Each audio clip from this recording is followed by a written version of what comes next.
Hi, it's Malaika and welcome to the YouTube channel. I have made a blunder, which is I have already made this video of how to improve your English language, but I forgot to save it, so I have to make it again. So today the topic of our video is how to improve your English language, which is very important. And I have got this question. English सिर्फ एक subject नहीं है बल्कि एक skill होती है, और skill को इम्प्रूव करने के लिए प्रैक्टिस और स्मार्ट मेथड चाहिए होता है। इंग्लिश जो है वो सिर्फ राइटर्स के लिए ज़रूरी नहीं है, इसको स्टूडेंट को भी इसकी ज़रूरत पड़ती है। Like in professional work like content writing, in creative writing, English जो है वो काफ़ी इम्पोर्टेंट है। बहुत सारे लोग बात करते हैं कि जब हम बुक राइटिंग की बात करते हैं तो why you are not using Urdu language और ये सब कुछ। So language is just a medium I guess. So हम अपने पॉइंट पे चलते हैं। सब माइंडसेट एंड मोटिवेशन। सबसे पहले अक्सर लोग कहते हैं कि मेरी इंग्लिश वीक है लेकिन मैं सीख ही नहीं सकती। ये गलत सोच है। इंग्लिश जो है वो लैंग्वेज है, कोई टैलेंट नहीं है। जैसे मैंने आपको बताया, इट्स अ मीडियम। हर कोई सीख सकता है, बस रेगुलर प्रैक्टिस चाहिए। और एक बात की इंग्लिश सीखने का मतलब अपनी ज़ुबान को भूल जाना भी नहीं होता। आप अपनी मदर टंग में इस्तेमाल करें।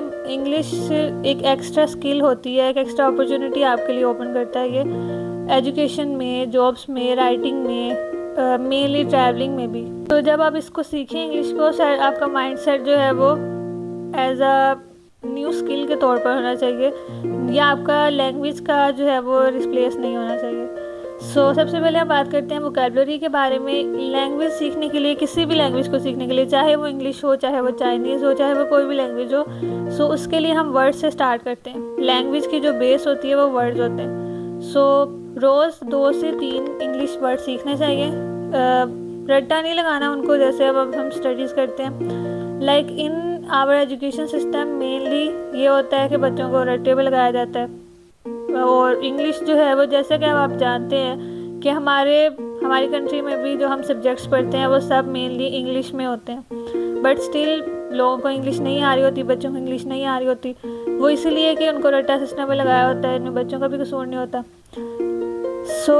जैसा कि एग्ज़ाम्पल के तौर पर आपने एक लफ्ज़ सीखा है कंसिस्टेंट। आप इसको यूज़ करें अपनी अगर आप किसी के सामने यूज़ नहीं कर सकते तो अपनी सोच में कर लें, अपनी इमेजिनेशन में कर लें। लाइक आप सोचते हैं, आप दिन भर कुछ ना कुछ तो सोच रहे होते हैं।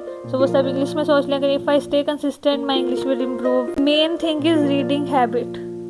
सबसे फास्ट तरीका इंग्लिश को सीखने का, इंग्लिश को इम्प्रूव करने का रीडिंग है। इसका मतलब यही नहीं है कि सिर्फ आप बुक्स पढ़ें। काफ़ी चीज़ें पढ़ने के लिए, स्टोरी बुक्स पढ़ लें, ब्लॉग्स पढ़ लें, आर्टिकल्स पढ़ लें, या फिर कोई भी चीज़ आपको इंटरेस्टिंग लगता है, कोई जर्नल पढ़ लें। डेली 10 to 15 मिनट्स इंग्लिश को आपने देने हैं टू इम्प्रूव योर इंग्लिश। सिर्फ 10 to 15 मिनट। रीडिंग जो है उससे आपको न्यू वर्ड्स, ग्रामर्स और सेंटेंस का जो नेचुरल फ्लो है वो समझ आ जाता है। जैसे कि हम बात करें वेरी फेमस हैरी पॉटर, या फिर कोई ऑनलाइन न्यूज़ आर्टिकल पढ़ लें। जब तक कोई न्यू वर्ड मिले उसको अंडरलाइन करें और बाद में मीनिंग चेक कर लें। इंग्लिश सुनना भी उतना ही ज़रूरी है जितना कि इंग्लिश को पढ़ना। सुनने से भी इंग्लिश काफ़ी इम्प्रूव होती है। लाइक आप कोई इंग्लिश पॉडकास्ट सुन लें। अगर आपने प्रीवियस वीडियो देखी हो, I have talk about audio books आप सुनें, उससे भी इंग्लिश काफ़ी इम्प्रूव होती है।